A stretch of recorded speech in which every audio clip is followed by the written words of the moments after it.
Dan, RadioStyle. Hope everybody out there's doing great.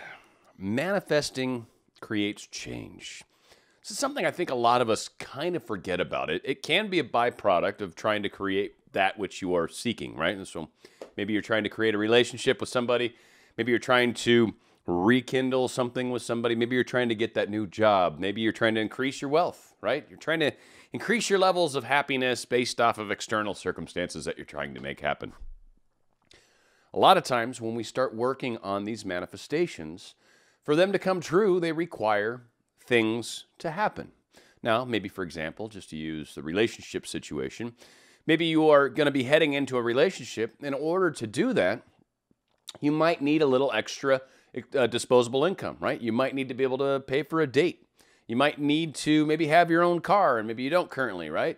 There's certain things that may have to come into play. Maybe you need to clean up your place more. Maybe you need to buy some different cookware so you can entertain this person and you know, kind of impress them a little bit with making a nice dinner, whatever the case is, right?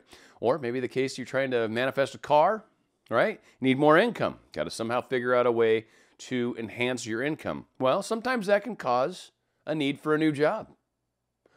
And sometimes when we're manifesting things, when we're creating this reality, things will happen, and sometimes they may look bad from the onset, like right off the bat. Good example, and I've seen this happen in a lot of cases. I've got people that are trying to manifest higher income, right? More money. And a lot of people, when they do it, they look at their current job and they try to figure out a way to get a raise within their current job, right? Instead of maybe finding a new job or whatever the case is, but they've got a very fixed amount. So maybe you're at a job right now, we're going to make up simple numbers. Maybe you make 20 bucks an hour, right? So at 20 bucks an hour, you're like, all right, I'm trying to manifest 30 bucks an hour. I'm trying to manifest, get to, the equivalent of $30 an hour. I'm envisioning it. I'm seeing the paychecks larger. I'm imagining what my life is going to be like when I've manifested this level of income. And then we come to find out, we go to work the next day or a week later or whatever, and now all of a sudden our boss is being really weird to us. He's not being cool, he's not being friendly, or maybe we're finding ourselves kind of just getting in trouble. Maybe we keep doing the wrong thing, just keep screwing up. Maybe something keeps kind of happening that is causing a problem at work. Now, a few ways it can play out. One, you just end up hating your job and you're like, I'm trying to manifest more money. Why am I hating my job? Two, you might find that you'll actually lose your job. Maybe you get laid off. Maybe something else happens. And you're like, whoa, but I'm trying to manifest more money. Why did I just lose my job? That's the complete opposite of what I'm trying to do.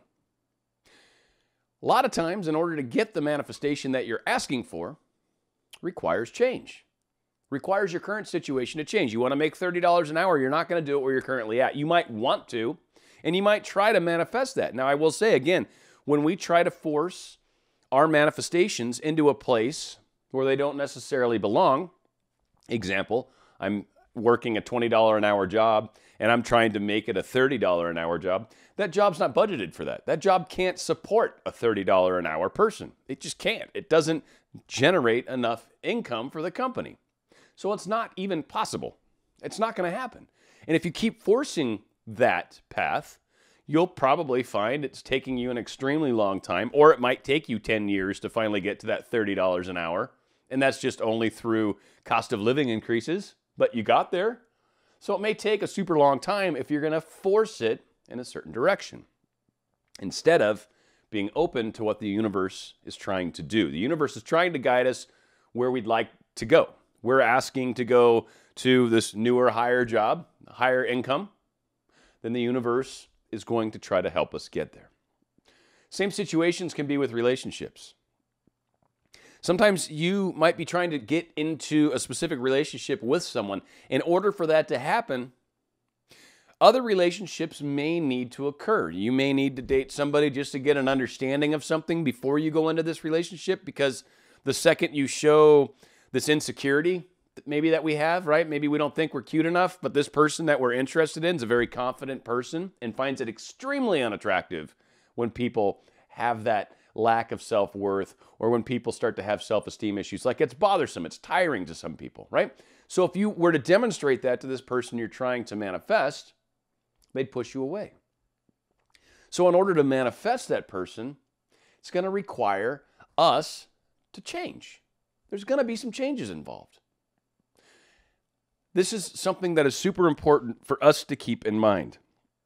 Now, I know there's situations where some of us may try to blame people. I want to kind of have people step back a second for these places in our life where we've got things that aren't making us happy, right? We're wanting to blame people. We're wanting to kick it down a notch. We're wanting to make them the reason why nothing's working out according to the way our plan is in our head. So we keep trying to figure out, how can I change them? How can I make them behave? How can I make that person be the way I want to? And what it comes down to is we attract these people into our life based off of our focus, based off of our energetics, the way we're vibrating, based off of what we're trying to create, based off the direction we're going. Contrast is not a bad thing. Contrast will guide us in the direction, right? It's like you're walking down and suddenly there's a real hot space, so you turn and kind of walk away from the heat, right? It's the same thing. Contrast kind of offers that, yeah, I don't want to go there. Ooh, that's horrible. I don't like that. Ooh, my boss is being really weird. I don't like that. Maybe it's time to look for a new job. Contrast is meant to inspire action. Contrast by its very nature is not wrong. It's not bad. It is what it is. It is meant to provide contrast. It's meant to. So if you've got an individual that's providing contrast and we find ourselves getting angry and grumpy and upset with them, understand they're just providing contrast. And they're not really doing it knowingly either. They're just being them. But they're filling a role that we need right now. That's, again, where us pushed out in my mind comes out. We have this need because of what we're trying to do. So the universe is trying to find some of the players, the Shakespeare's quote, right? The world is a stage and we're all players, or however the quote goes. I always jack it up a little bit. So we're looking for players in our life to help us move in the direction we're trying to go. Sometimes we talk about inspired action, right? Sometimes inspired action is going to come through these moments of contrast. So it's no one's fault that these things are happening.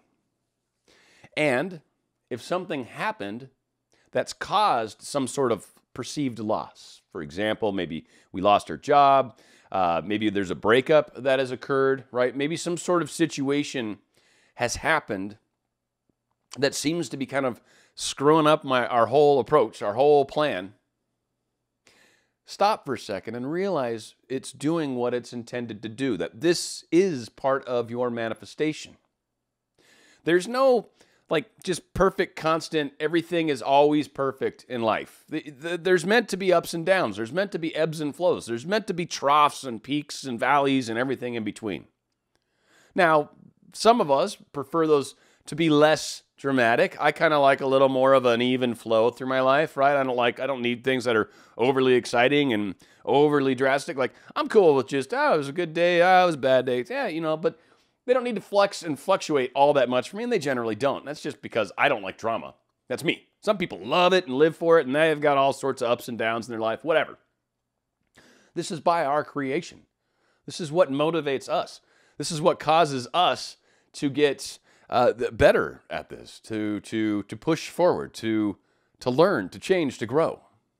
All these things happen through a lot of these perceived changes, these things that are forced on us. And I know many of us do like to blame others for the things that are happening to us. But what we've got to keep in mind is how many times, maybe for you guys, it's happened to me. I got laid off one time. We'll use this as an example. Was at a job. It was kind of funny how it played out. So I was at a job working in the mortgage industry. It was a number of years ago, right? And I'm working at this company, and we'd made it through, I think, 2 or 3 rounds of layoffs. And it was back around 2008 or whatever when the first mortgage collapse really went down. So it was right around that time. Not necessarily a good business to be in anymore.